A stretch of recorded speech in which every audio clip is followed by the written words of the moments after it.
So while we are graphing these two functions, I'm going to kind of talk through our process for what we're going to do here. And these steps are kind of laid out on that front page of your notes. The idea here, by the way, if it helps, this factors into x plus 1 quantity squared, if that helps you with graphing, if you'd rather graph it this way. That may help some of you with figuring out, that's an easier way to figure out where, for example, where the vertex is. The idea is that we are going to find an area between two curves. Right now, we've been doing an area between a curve and the x-axis. And this time, we're going to find the area between two curves. And the way that we're going to do that is our integral is going to involve the top curve minus the bottom curve.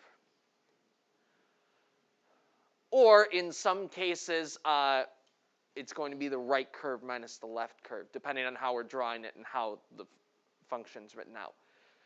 But it's going to be top curve minus bottom curve. So integral of the top curve minus the bottom curve. The other thing we're going to have to do is we need our bounds. So we need to know where the graph, where these two graphs intersect each other. In other words, where does this region between the two curves start? So those are the couple things that we're going to look at here. So, two different ways that we can find the bounds of the integral. One is by looking at the graph, or maybe if we have a calculator, we can calculate an intersection point. That's something that our graphing calculator can do. If we just have these two functions in front of us and we need to know where they intersect, well, that's a system. But it's an easy system because y is already by itself in both of them. So we can just take these two things in terms of x and set them equal to each other. 3x plus 7 and x squared plus 2x plus 1.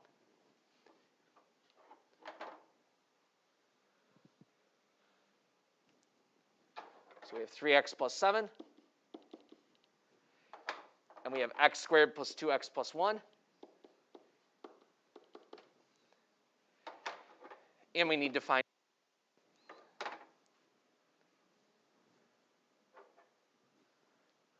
because that'll be where the points intersect here. So let's set this equal to 0. Minus 3x minus 7. Oh, that factors in x plus 2 times x minus 3. And so we set each piece equal to 0 and solve.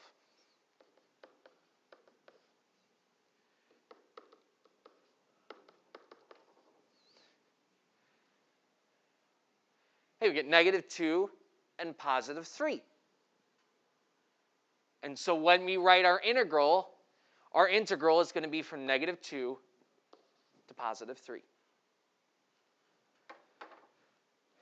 When we draw our graph should intersect at negative 2 and positive 3. Here's what our graphs look like here. Y equals 3x plus 7. Our y-intercept is 7. 1, 2, 3, 4, 5, 6, 7. And then our slope is 3, which means we go up 3 and to the right 1. Up 3 and to the right 1. Or down 3 and to the left 1. Down 3 and to the left 1. I'm back to teaching Algebra 1 here.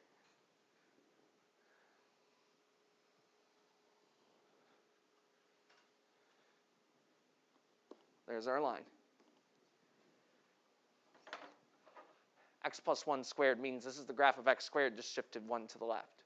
Or if you wanted to make a table and chart that out, our vertex is here, which means 1 here, 1, 2, 3, 4 here, etc. Hey, there's our intersection at negative 2.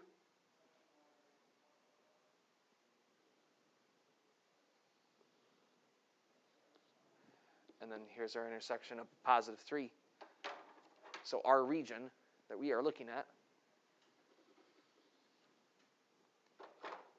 is here.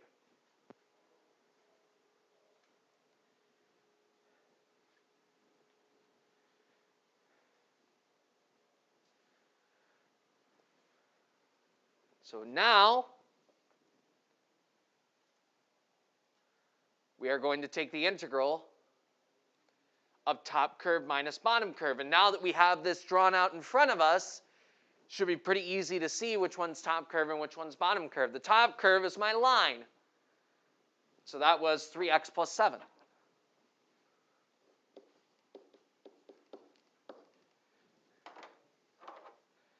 Minus our bottom curve. Our bottom curve here is the parabola, the x squared plus 2x plus 1.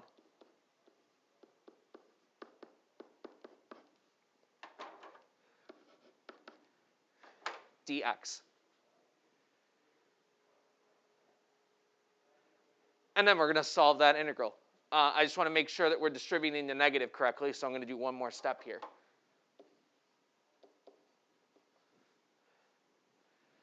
This is a minus x squared. 3x minus 2x is x. I have a 7 minus 1 is 6.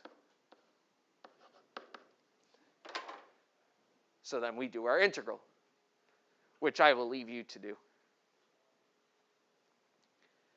And I will give you the answer tomorrow for you to check your work and check that you did the integral correctly. Antiderivative, plug in 3 minus plug in negative 2.